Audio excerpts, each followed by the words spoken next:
दहशत गर्दी की नई किस्म ने दुनिया भर में दहशत फैला दी। लेबनान और शाम में हजारों पेजर डिवाइस एक साथ धमाके से फट गए। हिजबुल्लाह का इसराइल को जिम्मेदार ठहराते हुए बदला लेने का ऐलान। पेजर फटने से लेबनान में हिजबुल्लाह के 9 कारकुन शहीद। ईरानी सफीर मुश्तबा अमानी समेत 3000 शहरी जख्मी। शाम में डिवाइसेस फटने से 7 अफराद शहीद और दर्जनों जख्मी हो गए। लेबनानी वजीर इत्तलात कहते हैं धमाकों में इसराइली मुलव्विस हैं। इसराइली दहशतगर्दी बारे दोस्त ममालिक और अक़वाम मुत्तहिदा को आगाह कर दिया। इसराइली साइबर दहशतगर्दी के बाद लेबनान के अस्पतालों में इमरजेंसी नाफिज। पेजर धमाकों से मुतासिरीन के चेहरे, हाथ, आंखें और पेट जख्मी। 200 से ज़ायद जख्मियों की हालत तशवीशनाक। इसराइली दहशतगर्दी में फटने वाली पेजर डिवाइस बनाने वाली कंपनी का रद्द-ए-अमल। ताइवान की कंपनी गोल्ड अपोलो के बानी फेंग हुआंग का कहना है लेबनान के धमाकों में इस्तेमाल होने वाली पेजर उन्होंने नहीं बनाए। पेजर्स यूरोपीय कंपनी BAC ने तैयार किए जिसे ताइवान की फर्म के ब्रांड को इस्तेमाल करने का हक हासिल है।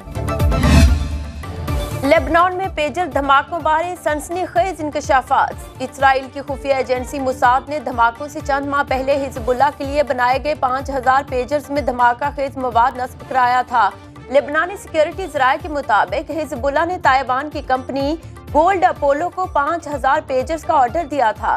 पेजर का मॉडल AP924 है जिस पर टेक्स्ट पैगामात वसूल होते हैं। इससे फोन कॉल्स नहीं हो सकती। हिजबुल्लाह इसराइली लोकेशन ट्रैकिंग से बचने के लिए पेजर इस्तेमाल करते हैं।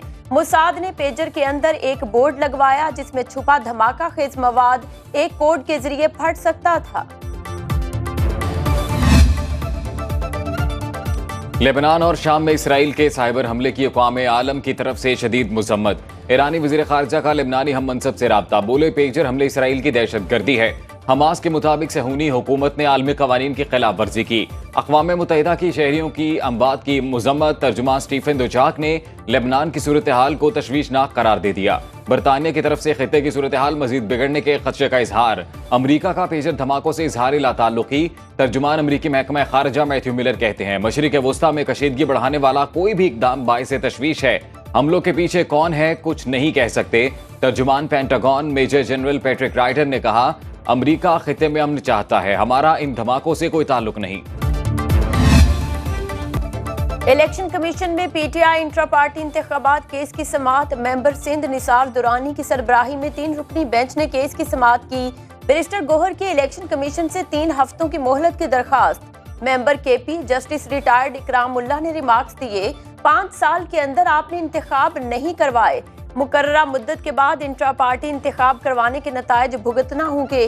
बैरिस्टर गोहर की मीडिया से गुफ्तगू बोले PTI ने अपने दौर में शफाफ तरीन इंट्रा पार्टी इलेक्शन कराए। अदालत ने फैसले में तस्लीम किया कि PTI बेहतरीन जमात है। इलेक्शन कमीशन में JUI पाकिस्तान इंट्रा पार्टी इंतखाबात केस का फैसला महफूज है। हमें उम्मीद है इंशाअल्लाह ताला ये मैटर इस मरतबा सेटल हो जाएगा।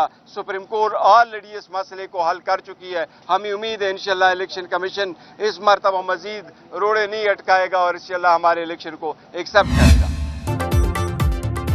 बानी PTI और बुशरा बीबी के खिलाफ 190 मिलियन पाउंड रेफरेंस की समाअत आज जटियाला जेल में होगी। एहतसाब अदालत इस्लामाबाद के जज नासिर जावेद राना रेफरेंस की समाअत करेंगे। दौरान समाअत बानी PTI और बुशरा बीबी को अदालत में पेश किया जाएगा।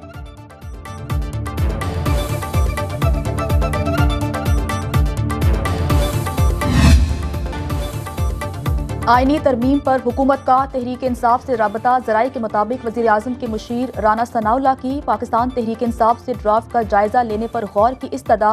स्पीकर कौमी असम्बली अयाज सादिक ने पीर के रोज़ गिरफ्तार अराकीन के एजाज़ में ज़ोहराना दिया था।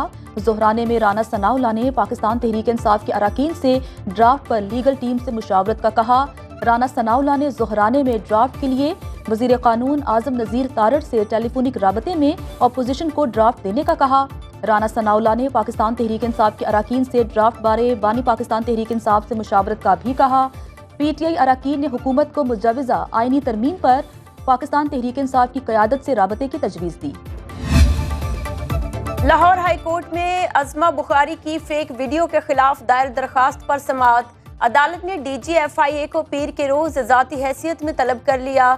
चीफ जस्टिस आलिया नीलम का कहना था कि कॉम्प्रोमाइज्ड सिस्टम अब नहीं चलेगा। अदालत ने समाअत 23 सितंबर तक मुलतवी कर दी।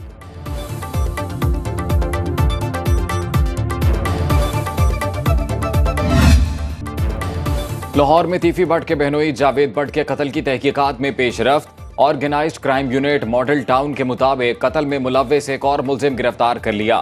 ملزم کی شناخت افضل کے نام سے ہوئی۔ جاوید بٹ کی گھر سے جائے وقوع تک ریکی افضل نے کی۔ ملزم کو قصور کے قریب سے گرفتار کیا گیا۔ ملزم واردات کے بعد جائے وقوع سے فرار ہو گیا تھا۔ پولیس کو مزید ایک ملزم عارف کی تلاش ہے۔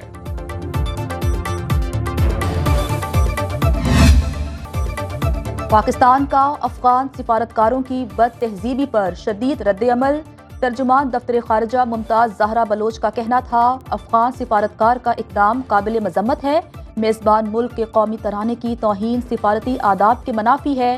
افغان ناظم الامور کی دفتر خارجہ طلبی، قومی ترانے کی توہین پر احتجاج ریکارڈ کرایا۔ افغان سفارتکار محب اللہ شاکر نے قومی ترانے کے احترام میں کھڑے ہونے سے انکار کر دیا تھا۔ انہیں علی امین گنڈاپور نے پشاور میں رحمت للعالمین کانفرنس میں مدعو کیا تھا۔ افغان سفارتکار کے پاس مکمل دستاویز بھی نہیں، پاسپورٹ ہے نہ دیگر ضروری کاغذات، 1 ستمبر سے غیر قانونی طور پر قیام پذیر ہیں۔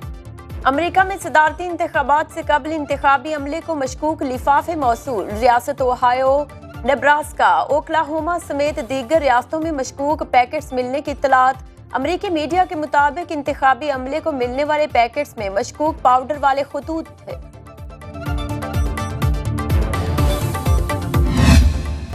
دنیا بھر میں مساوی تنخواہ کی آگاہی کا دن۔ پاکستان میں مردوں اور خواتین کی تنخواہوں میں فرق کچھ کم ہوا ہے۔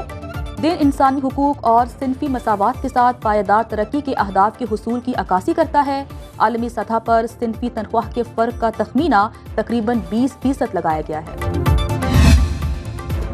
اور پاکستان میں آج صبح جزوی چاند گرہن۔ مقامی وقت کے مطابق صبح 5:41 پر چاند کو جزوی گرہن لگنا شروع ہوا۔ صبح 7:44 پر چاند گرہن اپنے عروج پر تھا۔ 9:47 پر مکمل طور پر ختم ہوا۔